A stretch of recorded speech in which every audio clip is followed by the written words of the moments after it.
So what does it mean to cultivate self-compassion, and why is that important? Hey humans, Coach Nate here with another mindful focus that I want to share with you today. When we talk about cultivating self-compassion, being kind to ourselves, and how that nurtures our souls. First, let's start with the meaning of compassion. So if to have compassion means that you have empathy and concern for others in the dictionary who are facing challenges, misfortunes, who have difficulties.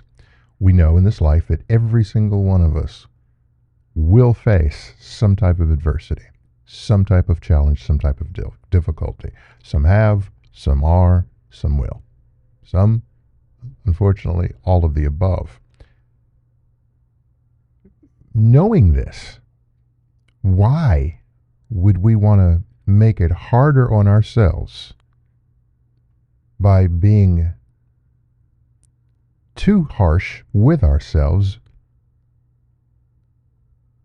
when these challenges occur, when life hands us lemons, as it said? Why would we want to help the world beat us up?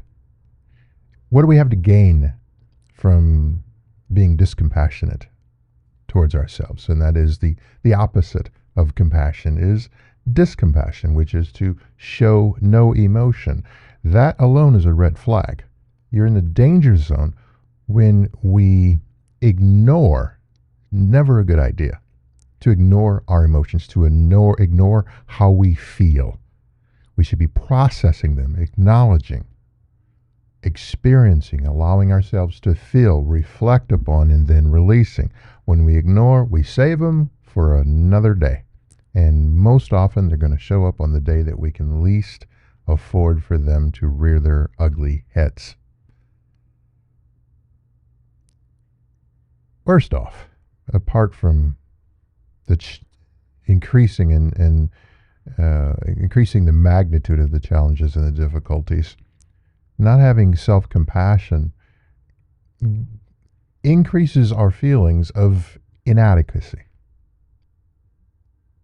Those are often false, but we may still feel inadequate. We may still feel like we're not capable, that it may not be possible. This, in turn, leads to negative self-talk and downward spiral of beating up on ourselves, doubting ourselves, questioning ourselves, which can even lead to self-hatred. There are going to be people out there that don't like you. Don't join them. There are going to be many people that don't like what you stand for, what you are attempting to do, and when you seek to develop your character. They're not going to like you purely for those reasons. Don't help them.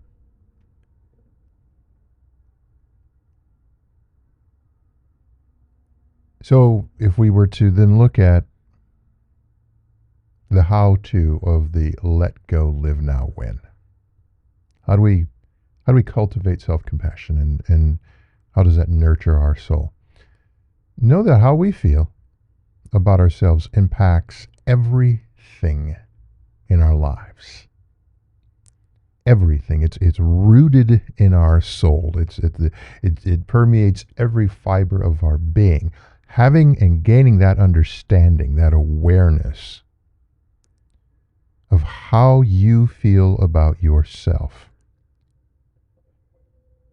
is so important, because it can be so helpful and powerful if done well on the positive side,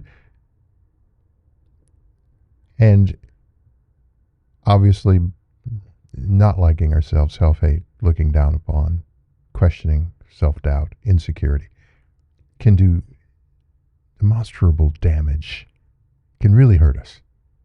So having that awareness is a very first step. How is it that I feel about myself? And maybe why? And being able to unpack that. It's uncomfortable. Yes, it's doing the work. Yes, it's going to be painful, but so very important. Another step in learning how to show yourself self-compassion is to ask yourself, how would you respond if someone that you care about, someone that means something to you, someone that you love, is going through and experiencing or facing the same thing that you are? Would you laugh at them and ridicule them and critique them and judge them and put them down? Probably not, unless you're heartless and lack empathy and compassion and, well, this isn't for you. Scoot along and find something else to do. But for those humans like you who do have compassion and concern and empathy and care about other individuals, quite naturally, if you had someone that was close to you that was facing what it is that you're facing and going through, you would have compassion for them. You would be concerned. You would have empathy. You would have care. You would show kindness.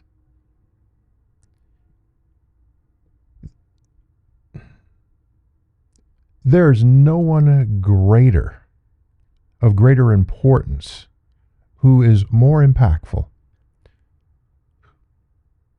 who is more potent than you to care about yourself, to show yourself love and compassion. I'm going to say that again. There is no one more important, more impactful, or more potent than you in terms of showing yourself kindness and compassion and self-love. The impact of that far outweighs anybody outside of us that cares about us. That's a superpower in and of itself.